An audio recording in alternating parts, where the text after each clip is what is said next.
Jadi satu hal lagi, tadi apa yang Bapak katakan, bahwa apakah tahun-tahun depan masa ini akan dikenakan. Sudut Dengar Parlemen.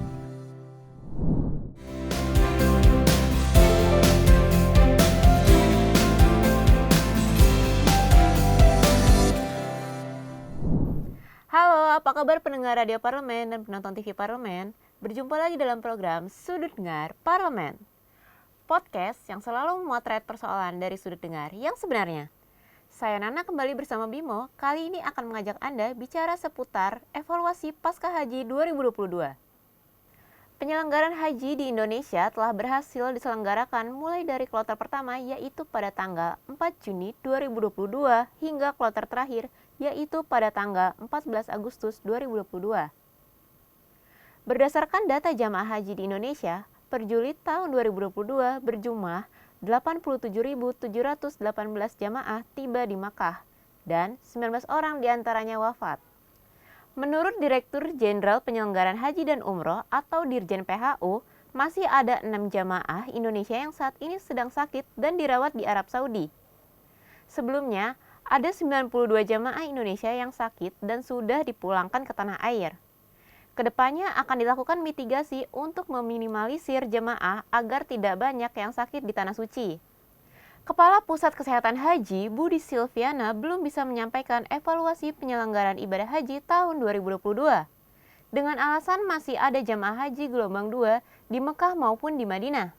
Berdasarkan data terakhir Sisko Hatkes, tercatat ada 79 jemaah haji meninggal dunia. Angka tersebut relatif menurun jika dibandingkan dengan tahun-tahun sebelumnya. Lalu, bagaimana anggota Komisi 8 DPR RI menanggapi pasca penyelenggaraan haji di tahun 2022? Nantikan bahasanya di program Sudut Dengar Parlemen. Sudut Dengar Parlemen. Ya, baik. Terima kasih rekan Nana. Nah, pemirsa dan juga pendengar dari TVR Parlemen, pada kesempatan kali ini di Sudut Dengar Parlemen episode ke-15 kali ini kita sudah kedatangan salah satu narasumber di mana nanti kita akan membahas putar evaluasi haji di tahun 2022. Dan sudah hadir di studio Radio Parlemen Bapak M. Husni SEMM. Beliau adalah anggota Komisi 8 fraksi Partai Gerindra Dapil Sumatera Utara 1. Assalamualaikum Bapak. Waalaikumsalam warahmatullahi wabarakatuh. Bagaimana Pak, sehat selalu ya Pak ya? Alhamdulillah sehat, Mas Bimo. Ya, terima kasih nih Pak sebelumnya sudah menyempatkan hadir di podcast kita di Sudut Dengar Parlemen pada kesempatan kali ini Pak. Nah, nanti kita sesuai sama yang Bimo sampaikan tadi, kita akan ngobrol santai aja seputar apa saja sih nanti yang akan menjadi evaluasi pasca penyelenggaraan haji di tahun 2022 ini, yang kita tahu kloter terakhir kemarin kembali ke Indonesia pada tanggal 14 Agustus 2022 ya Pak ya. Nah, yang pertama ini Bimo pengen tanya nih Pak, menurut Bapak di Komisi 8 itu sendiri, bagaimana sih BPK melihat persiapan pemberangkatan haji yang dilakukan pemerintah, dan dalam hal ini kan Kemenak ya Pak, dan kendala apa saja sih yang ditemui dalam persiapannya? Terima kasih Mas Bimo. Ya, pertama secara keseluruhan ya, kita sudah 2 tahun tidak ada haji. 2020, 2021 itu haji kan memang tidak ada diakibatkan pandemi COVID-19. Alhamdulillah kerajaan Arab Saudi membuka dengan keterbatasan daripada jumlah maksimal daripada jamaah haji di tahun 2022 ini lebih kurang 48% daripada kapasitas. Kita tahu dan kita lihat ya, saya selaku anggota Panja Haji dan juga turun ke lapangan waktu melihat pelaksanaan ibadah haji selaku pengawas dari Komisi 8 DPR RI secara umum. Ini secara umum penempatan jamaah haji pada tahun 2022 ini jauh lebih baik. Dari mulai keberangkatan ya, persiapan keberangkatan, kemudian sampai ke Tanah Suci, pemondokan satu kamar cuma 4 orang, kemudian kamar mandi ada di dalam, ya, tidak keluar seperti periode yang lalu, tidur di atas kasur, dan juga kegiatan transportasi itu juga baik, ada antar jemput, dan juga masalah kesehatan juga alhamdulillah tertangani dengan baik. Ya, dan ini Pak, Bimo melihat bahwasanya kan ada perbedaan antara sebelum dan pasca COVID ya Pak ya. Seperti mungkin pintu keluar masjid yang berbeda arah dan banyak sekali yang kesasar ya Pak ya. Hal itu mungkin ada perbedaan lagi Pak yang boleh Bapak ceritakan? Sudah pasti ya, kerajaan Arab Saudi dalam COVID yang belum terselesaikan, haji sudah dilaksanakan, tentunya kerajaan Arab Saudi membuat aturan-aturan dan peraturan-peraturan baru yang mungkin kita sendiri melihatnya, wah ini sesuatu yang baru, ya. Pintu masuk, misalnya Masjidil Haram, itu dari berbagai tempat, ya, misalnya utara, selatan, dari belakang, dari depan, itu diarahkan pada satu jalur pintu masuk, ya. Begitu di satu jalur pintu masuk, itu nanti para jemaah haji keluar tidak pada pintu yang sama. Mungkin dibuka pintu lebih kurang 5-6 tempat, ada di utara, ada di barat, ada di selatan, kira-kira seperti itu. Akhirnya, kan jemaah haji kita, apalagi yang reguler, itu banyak kan datang dari kampung-kampung, datang dari daerah-daerah. Yang terjadi, terpisah. Kalau dia keluarga suami istri, ya, dia terpisah. Kemudian dia tidak tahu di mana mereka harus janjian ketemu. Pokoknya ya pintu keluar saja. Semua orang juga pintunya berbeda dengan pintu masuk yang pertama. Jadi pada haji tahun ini penyelenggaranya bagus, suasana ibadahnya enak, namun namun tingkat kesasar kali ini paling tinggi. Paling tinggi daripada yang sudah-sudah. Dan ini berlaku untuk semua negara, bukan kita Indonesia saja. Tapi sebelumnya pada saat sebelum pemberangkatan itu apakah sudah diinfo dari pemerintah sana Pak akan ada seperti itu regulasinya? Kebiasaan waktu para calon jemaah haji melaksanakan manasik yang diajarkan bagaimana cara tawaf. Iya, secara umum ya Pak ya? Ya, secara umum semuanya. Karena ini kan peraturan negara, bukan peraturan ibadah. Jadi itulah yang terjadi. Miskomunikasi ya Pak? Miskomunikasi. Padahal kita, ya, Kementerian Agama menempatkan petugas, petugas haji itu non-kloter itu kemarin dekat-dekat keberangkatan ada penambahan lebih kurang 500 orang. Nah, itu gimana Pak? Kita juga pengen tahu nih Pak, Bapak kan kemarin sempat berbincang masalah itu ya Pak, komplain ke Kemenak gitu ya Pak ya tentang itu. Boleh nih Bapak cerita ke pemirsa dan juga pendengar dari TV Parlemen. Itu gimana ceritanya bisa nambah 500 dan mungkin banyak sekali kemarin ada yang bilang kurang fasih berbahasa Arab ya Pak ya, kalau misalnya boleh tahu ya Pak. Itu gimana nih Pak kronologisnya Pak? Memang ya, yang namanya injury time itu tentu tidak akan mempunyai persiapan yang matang. Kementerian Agama memohon, kira-kira mereka memerlukan 100 orang petugas tambahan. Lebih kurang 100 orang. 100 orang. Memang kerajaan Arab Saudi ini sayang sama kita. 100 kita minta. Ya. 500 yang dia kasih. 5 kali lipatnya. 500 orang. Ya. 500 orang. Dalam masa injury time. Dalam masa injury time, ya, kalau petugas-petugas yang di awal telah melewati tahap seleksi yang ketat. Mereka harus tahu A, tahu B, tahu C, tahu D. Kira-kira seperti itu. Tapi sesuatu yang ketemunya injury time, ya mungkin hasilnya juga injury time ya. 400 orang ya Pak ya? Di antara 500 orang itu, kita di lapangan memang mendapatkan hasil injury time itu banyak ya, dari petugas itu tidak menguasai tentang lapangan. Seperti apa Arab Saudi itu ya. Seperti apa Mekah, seperti apa lokasi di Madinah. Jadi banyak teman-teman kita, misalnya para jamaah, apalagi jamaah haji kita juga, jangankan bahasa Arab, bahasa Indonesia pun banyak yang belum bisa. Iya, rata sedaerah ya Pak ya. Biasanya ke daerah, ya. Jadi semua tandanya ada di gelang itu. Alamat di mana, maktabnya berapa, hotelnya berapa. Jadi saya lihat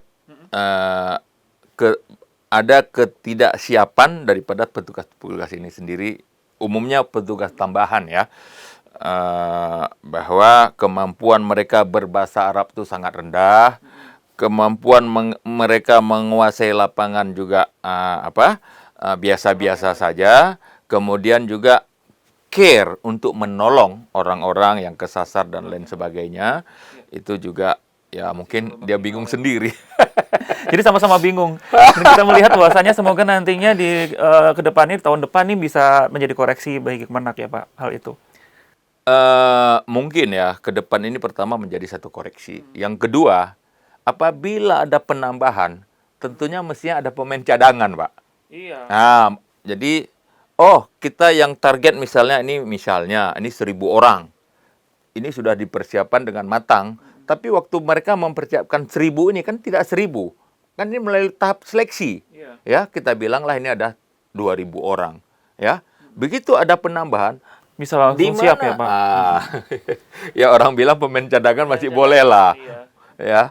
Ya, dari Pak berbicara seputar pasca haji juga tentu erat kaitannya dengan pertanggungjawaban dari haji itu sendiri terkait dana ya Pak ya. Iya. Dana pertanggungjawaban haji dan juga termasuk dalam biaya pelaksanaan ibadah haji ini yang menjadi faktor penyebab naiknya biaya haji.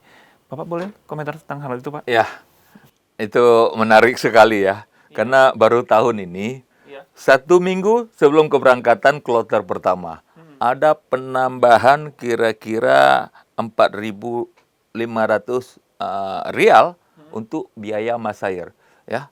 Jadi kira-kira 400%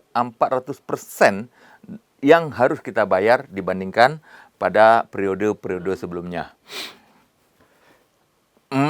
Masair ini yang menentukan adalah Kerajaan Arab Saudi. Jadi Kementerian Agama karena sudah sebelumnya memutuskan melaporkan kepada Bapak Presiden tentang biaya ibadah haji itu sendiri, ya. Tiba-tiba ada penambahan lebih kurang 16 juta rupiah untuk biaya masair. Masair itu mencakup Mina, Arafah dan Musdalifah, ya.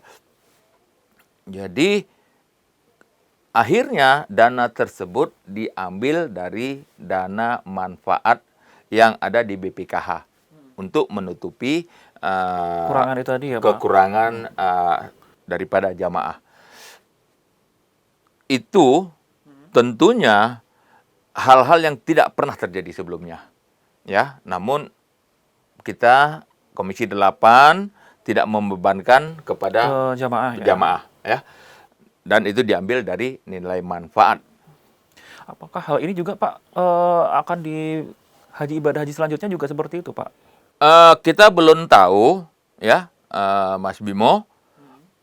Ada aturan perundang-undangan 60 hari maksimal setelah kembali daripada kloter terakhir, ini dana haji ini harus dipertanggungjawabkan. Dan uang haji yang lebih itu harus dikembalikan ke yang namanya BPKH. Itulah yang disebut dana efisiensi. Ya, itu Kementerian Agama harus melaksanakan undang-undang tersebut. Jadi satu hal lagi, tadi apa yang Bapak katakan, bahwa apakah tahun-tahun depan masairnya akan dikenakan. Ini Kerajaan Arab Saudi itu biasanya ya sering di injury time itu baru Mendadak disebutkan, ya, Pak? dadakan. Iya. Haji tahun ini sudah mendekati biayanya 100 juta per orang. Kemarin cuma dikutip 35.200.000. Iya. Ya, sisanya itulah dari BPKH dan juga dari virtual account. 2 tahun tidak ada keberangkatan haji. Ya, oke. Nah, berbicara seputar 2 tahun tidak ada keberangkatan haji dan lama dan panjangnya daftar tunggu haji itu menyebabkan sejumlah orang mencari jalan pintas. Salah satunya adalah Haji Furoda ya Pak yang sempat menjadi trending topik nih Pak Haji Furoda Indonesia yang 56 orang ditolak ke Arab Saudi dan itu gimana sih Pak bisa terjadi hal itu Pak? Boleh dijelaskan? Jadi begini, ini macam-macam nih Haji Furoda nih. Ini sangat booming sekali ya. Kita juga pengen tahu. Masyarakat kita Indonesia asal bisa haji ya bagi yang berkemampuan, berapapun bayaran Dibayar. dibayar. Ya, Pak? Nah, itu hebatnya kita. Apalagi tahun 2022 itu Haji Akbar. Ya. Wukuf di Arafah itu hari Jumat. Ini sangat luar biasa. Jadi ini berapa puluh tahun sekali baru ada Haji Akbar. Jadi sebetulnya visa furodah ini yang lalu-lalu juga sudah maksudnya sudah ada ya. Tapi kenapa tahun ini yang paling ramai begitu? Iya, makanya. Baik. Tahun ini yang paling ramai masalah visa furodah. Furodah itu tentunya kerajaan Arab Saudi mengeluarkan undangan ya namanya ya. Itu mungkin ya banyak negara-negara teluk, negara-negara kaya atau mungkin orang Saudi sendiri yang mungkin lebih mengambil kuota tersebut. Jadi tentunya di kita itu ada, tapi menjadi sangat kecil, maka malah banyak yang tidak bisa berangkat. Salah satu pertanyaan Bapak tadi, Mas Bimo, tentang ada 56. Dia pakai visa furodah, ya, ngambilnya bukan di Republik Indonesia, ngambil di di negara lain negara ya, Pak? lain. Benar-benar. Ada ngambil di Malaysia, Di Thailand, ada ngambil kalau nggak di salah. Thailand, ada ngambil di Singapura. Iya, betul. Paspornya tetap paspor kita Indonesia. Begitu dicek, yang mengeluarkan dari kedutaan yang mana paspornya dari negara kita, begitu sampai sana dilihat ini nggak match ya Pak? tidak match. Maka akhirnya ya dikembalikan ke ini ya, ke negara asal. Dan kita harapkan nih Pak, nggak kerasa nih udah sesi terakhir kita nih Pak ya. Oh, iya. Dan kita harapkan juga nih, mungkin boleh sih Bapak berpesan bagi masyarakat Indonesia nanti yang akan berhaji, semoga tidak terjadi lagi seperti itu Pak. Boleh nih Pak pesan-pesannya nih Pak. Kepada Bapak Ibu sekalian calon jemaah haji 2023 dan seterusnya, baik itu reguler maupun haji khusus, haji plus. Insya Allah ya kita sama-sama ketahui COVID-19 ini banyak negara yang sudah sudah membebaskan ya, sudah banyak membebaskan. Kita tahu sama-sama ketahui 2022 pemerintah Arab Saudi membatasi lebih kurang 48% jamaahnya. Namun hari ini Masjidil Haram begitu juga Masjid Nabawi sekarang melakukan perluasan dan pelebaran yang sangat-sangat luar biasa. Ya, dulu kita perjalanan dari Madinah ke Mekah atau dari Mekah ke Madinah, ya sekarang sudah ada kereta api cepat yang setiap saat lalu lintasnya ada dan cuma membutuhkan waktu 2,5 jam saja. Luar biasa ya pembangunan. Jadi kalau kita berasumsi yang lalu-lalu, pemerintah kerajaan Arab Saudi maksimal misalnya menampung kira-kira 2 juta lebih para calon jemaah. Insya Allah pada tahun 2023 apabila dibuka seluas-luasnya untuk masuknya jemaah haji kita terutama dari Republik Indonesia ya dengan kapasitas sudah 50%. Jatah kita yang lalu lebih kurang 220.000. Mudah-mudahan tahun depan kita bisa mencapai di angka 300.000 jamaah yang dikirimkan ke Arab Saudi. Itu yang pertama. Yang kedua, tentunya aturan dan peraturan pemerintah Arab Saudi sudah ada perbedaan. Sudah ada perbedaan tentang tata laksana pintu masuk, pintu keluar kalau ibadah tetap sama saja. Yang penting berikhtiar, namun yang pasti kepada khusus jamaah haji reguler, biaya haji itu tidak pernah turun dari waktu ke waktu, dari tahun ke tahun. Dan waktu tunggu ya Pak Ya, pasti ya. waktu tunggu yang makin panjang, panjang. ya. Apabila pemerintah Arab Saudi bisa menaikkan kapasitas kita 1,5 kali lipat saja, tentu masa tunggu yang sudah mencapai ada yang 30 tahun bisa terpangkas separuhnya. Dan juga harapan kita semua, ya, BPKH ini selaku pengelola haji, biaya haji yang naik, ya, tidak ada jalan lain. Pastinya nggak mungkin BPKH menanggung lebih dari 50% daripada biaya haji. Jadi insya Allah kita juga para calon jemaah haji reguler khususnya bersiap-siaplah untuk kemungkinan ada penambahan daripada biaya haji itu sendiri. Ingat bahwa biaya yang Bapak Ibu keluarkan selama melaksanakan ibadah haji itu tidak sampai 50% daripada yang Bapak Ibu bayarkan selama ini. Ingat, 2022 hampir mendekati 100 juta rupiah per jamaah haji. Namun begitu, sama-sama kita mendoakan. Semoga haji-haji yang ada di Republik Indonesia ini semuanya mendapatkan haji yang mabrur. Amin. Ya, Ya Rabbal haji yang Alamin. digantikan surga oleh Allah Subhanahu wa taala. Amin. Ya Rabbal Alamin. Itu hal utama ya Pak pastinya ya. Iya. Dan kita harapkan pula nanti ke depannya porsi bagi jamaah haji Indonesia juga akan bertambah. Dan pastinya yang sudah dipastikan nantinya harapan kita bisa dipercepat hingga 1,5 dari porsi sebelumnya ya Pak ya, sehingga waktu tunggu dapat bisa lebih cepat lagi. Dan baik pemirsa juga pendengar TVR Parlemen, demikianlah perjumpaan kita, podcast kita pada kesempatan kali ini dengan Bapak M. Husni, anggota Komisi 8 DPR RI, fraksi Partai Gerindra Dapil Sumatera Utara 1. Saya lagi terima kasih Bapak selamat waktunya. Semoga kita bisa kembali lagi berjumpa kembali ya Pak ya.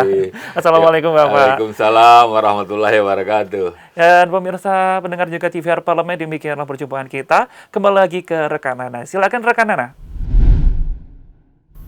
Saya Nana dan Bimo beserta seluruh kerabat kerja yang bertugas pamit undur diri. Terima kasih atas perhatian Anda. Sampai jumpa di Sudut Dengar Parlemen selanjutnya.